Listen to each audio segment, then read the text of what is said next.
Investissement, vous avez lancé aujourd'hui Cube Musique, qui est un peu...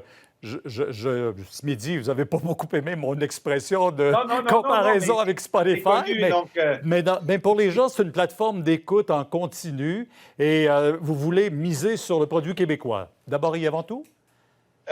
oui, bon, clairement, le Québécois a toujours été impliqué depuis de nombreuses années également dans l'activité culturelle, dans l'activité de la chanson, de la musique. Ben, il fallait prendre les prochaines étapes pour bien s'assurer que notre activité de distribution, parce que c'est une activité qui existe depuis de nombreuses années, s'engage également donc dans celle des nouvelles technologies, ce qui n'est plus vraiment une nouvelle technologie, hein, vous en conviendrez avec moi, donc la musique en continu, mais de pouvoir offrir une tribune, de pouvoir offrir un véhicule à cet écosystème culturel que représente la chanson, les interprètes, les auteurs-compositeurs et tous ceux qui y participent de près ou de loin puissent trouver justement le véhicule nécessaire pour mettre en valeur notre talent. Là aussi, je pense que le Québec est doté donc d'un talent indéniable. Oui. Et même en ce qui concerne la chanson, c'est un trait de notre culture, c'est un trait de notre société, la langue, la richesse de notre activité En même culturelle. temps, c'est le revenu des artistes aussi. Pierre Lapointe, qui, dans un gala, dénonçait le fait que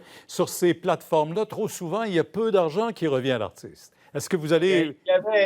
Il avait raison. C'est certain que donc l'économie ou l'économique de la distribution des revenus à l'intérieur de ce nouveau véhicule, encore une fois, qui est plus aussi nouveau que on pourrait le penser, mais c'est certainement indéniablement donc un véhicule qui est largement utilisé. Nous avons vu évidemment la musique physique diminuer de façon extrêmement importante depuis la dernière décennie. Nous avons vu également aussi les téléchargements, donc le fait Ouais. d'acheter de la musique maintenant, donc c'est la musique en continu. C'est un espèce de mode de location qui est offert par les différents véhicules. Ce serait extrêmement difficile de revenir en arrière. Ceci étant, il faut savoir maîtriser et contrôler ces nouvelles plateformes.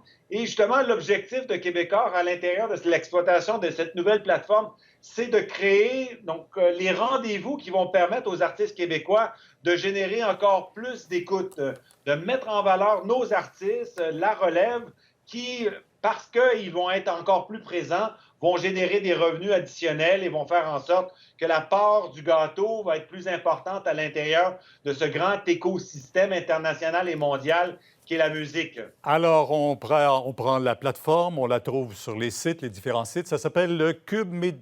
Cube Musique. C'est une application qu'on peut télécharger sur son téléphone, qui est gratuite pour les 3 prochains mois et qui va pouvoir faire l'objet donc d'un meilleur prix lorsque vous êtes abonné à Vidéotron en téléphonie cellulaire. Et nous comptons bien évidemment faire en sorte que ce soit un très grand succès pour les artistes, pour l'industrie et pour le Québec tout entier. Monsieur Pellado, merci beaucoup. Bonne soirée. Au revoir. Merci Pierre, bonne soirée.